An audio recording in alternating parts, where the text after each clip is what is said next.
ابو بکر بن ابی شیبہ، عمر ناقد، زہیر بن حرب، اسحاق بن ابراہیم اور ابن ابی عمر نے ہمیں حدیث بیان کی۔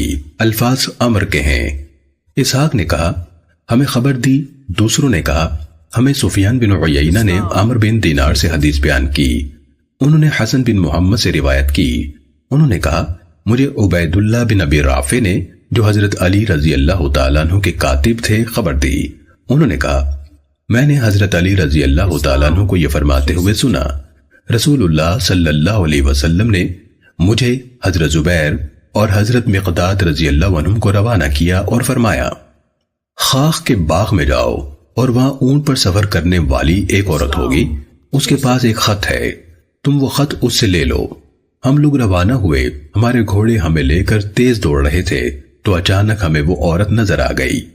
ہم نے اسے کہا خط نکالو، وہ کہنے لگی میرے پاس کوئی خط نہیں۔ ہم نے کہا یا تو تم خود خط نکالو گی یا تمہارے کپڑے اتار دیے جائیں گے، تو اس نے اپنی بندھی ہوئی میڈیوں کے اندر سے خط نکال کر دے دیا۔ ہم وہ خط لے کر رسول اللہ صلی اللہ علیہ وسلم کی خدمت میں حاضر ہوئے۔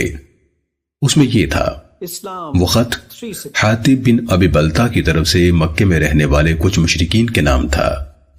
وہ انہیں رسول اللہ صلی اللہ علیہ وسلم کے ایک معاملے یعنی فتح مکہ کے لیے روانگی کے ارادے کی خبر دے رہے تھے۔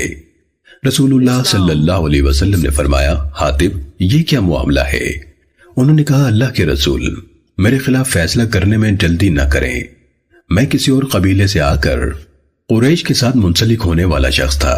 سفیان بن عیینہ نے کہا وہ یعنی حاتب ان کے حلیف تھے، ان کے اپنوں میں سے نہیں تھے، آپ کے ساتھ مہاجرین ہیں، ان کی قرابت داریاں ہیں جن کے ذریعے سے وہ مکے میں باقی رہ جانے والے اپنے لوگوں کی حفاظت کرتے ہیں۔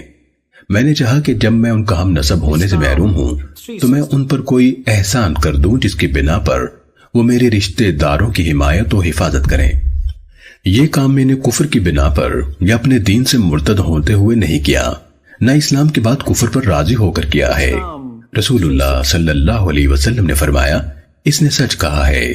حضرت عمر رضی اللہ تعالیٰ عنہ نے کہا اللہ کے رسول مجھے چھوڑیے، میں اس منافق کی گردن اڑا دوں۔ تو آپ نے فرمایا یہ بدر میں شریک ہوا تھا، تمہیں کیا پتا کہ شاید اللہ نے اوپر سے اہل بدر کی طرف نظر فرمائی اور کہا اب تم جو عمل چاہو کرو میں نے تمہیں بخش دیا ہے۔ اس پر اللہ عز و جل نے یہ آیت نازل فرمائی اے ایمان والو میرے اور اپنے دشمنوں کو دوست نہ بناؤ۔ ابو بکر بن ابی شیبہ اور زہیر کی حدیث میں اس آیت کا تذکرہ نہیں، اور اسحاق نے اپنی روایت میں اسے سفیان کی تلاوت سے پیش کیا، یعنی سفیان نے حدیث سنانے کے بعد یہ آیت تلاوت کر کے بتایا کہ اس موقع پر نازل ہوئی تھی۔ صحیح مسلم